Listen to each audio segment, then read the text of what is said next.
I'm procrastinating to go in a little bit here. We're at the botanical garden and it's an outdoor wedding, and I'm early and I don't feel like sweating and any more than I have to. Wanted to talk a little bit more about the motivating element of the Christian life. In the last video I gave a whole bunch of verses that showed how the apostles presented watching for his coming as, I said, the chief motivator of the Christian life. And someone kind of, I don't know if they listened to the video or not, but they respectfully said, well, no, what about the love of the Lord motivates us, and I get that. I think, though, that it can become idealistic and theoretical, because even as they were trying to share their point of view, they supported it with two verses, and they caught what they said. They shared two verses that clearly point to the resurrection. He's saying, my desire is just to be with the Lord in His presence, and then he used a Psalm verse and a Corinthians verse, and both of them pointed to our longing for the resurrection, longing to see Him face to face. And yeah, we have the Spirit. And so, like I said, in the apostles, when they preached the gospel, they didn't preach, hey, you're going to go to heaven when you die. They preached, you receive the Spirit. The Spirit is the blessing of the gospel, according to Paul in Galatians, that we have the triune God in our spirit as an enjoyment and as a source of satisfaction. And without that, there is no love for God, because it's not that we loved Him, it's that He loved us and gave Himself for us, right, that we might live through Him. So on the one hand, I get that point, but then as he was sharing, it was clear that he was saying that he desires to live a life of love for God, and use 1 Corinthians 13, and a life of righteousness. Well, my answer was, well, we are not looking for righteousness apart from Christ, because he said, we desire to live righteously, and we don't do as well as we could. Our righteousness is filthy rags, but our love for Him motivates us to try. And that reveals that his concept of righteousness is kind of works oriented. I wouldn't say that he necessarily believes that he's justified by works, but what he views as a righteous life is a life that you live out of your motivation for love of God. You try to live a good life, and that sounds really good, but it disconnects righteousness from the person of Christ, as if it's something that you have and can do. But Paul tells us that Christ is our righteousness. Our righteousness is a person, and our life is a person. That's what I was saying in that verse, Colossians 3, which talks about how, if therefore you are risen together with Christ, seek the things which are above and not on the earth beneath, for you died, and your life is hid with Christ in God. When Christ, who is our life, shall be manifested, then you also will be manifested with Him in glory. And what Paul's talking about there in context is not living a life of trying to perfect yourself in the flesh. The whole thing in chapter 2 of Colossians that builds up to him saying that is, don't be taken captive by people who are coming and trying to teach you according to their philosophy and empty deceit, according to the tradition of this world, and self-chosen methods of worship and lowliness and worship of angels and taking stands on visions they've seen and all these things.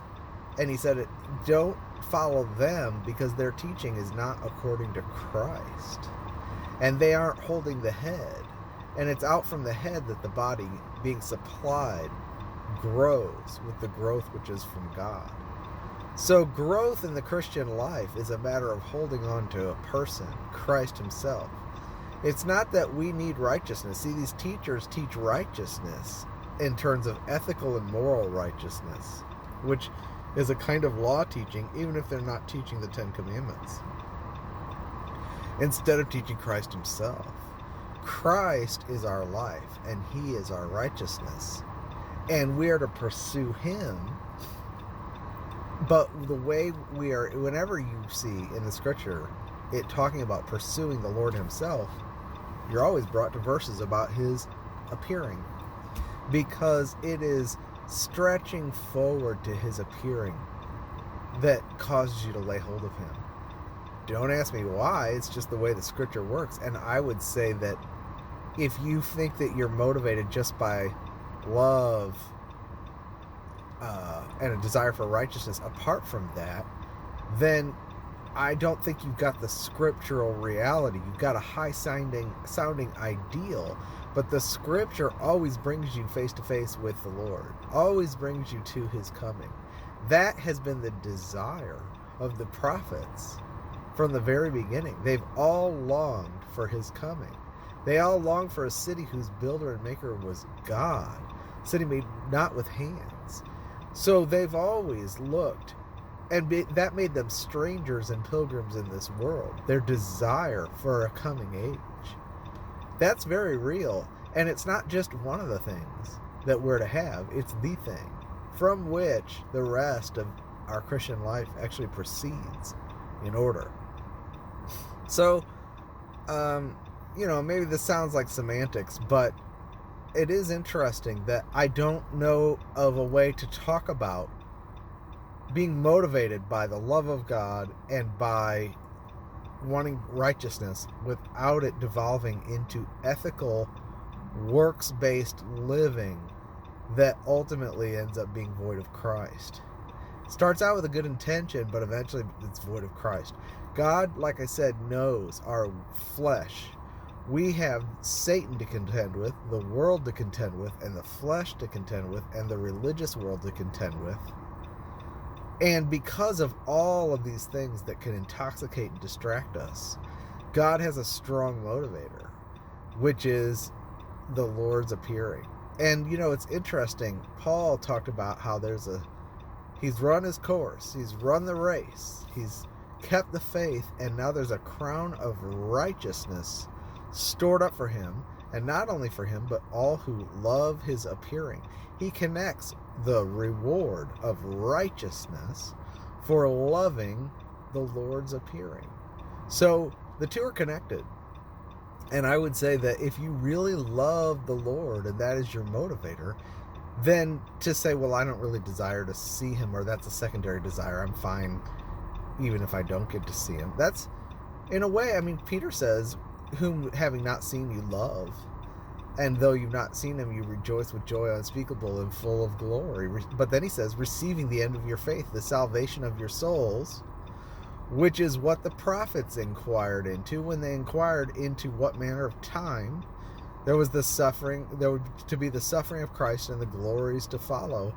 And they found out that it was not to themselves, but to you that they wrote these things, upon whom the end of the world has come. So even as I'm starting to recite from Peter about loving, the Lord, even though we haven't seen him, I'm brought immediately back to eschatology and the fact that it's a prophetic longing for his, it's just interesting. You can't get away from it. I can't get away from it. I can't. Every time I start reading in the scripture, eventually I stumble on the Lord's appearing as the bookend for whatever concept is being revealed. Whatever concept an apostle is talking about, he begins it and ends it with the bookends of the Lord's appearing.